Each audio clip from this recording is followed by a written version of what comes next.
सतीश पलटू डोली रंग हो सारा रा रा रा रा तोहरा के डोली है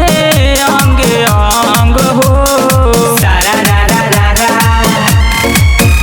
और छतवा से फेंक देलू गरम गरम पानी की रंग डाला वाला उठा के भौजी साड़ी की रंग डाला वाला उठा के भौजी साड़ी की रंग डाला वाला।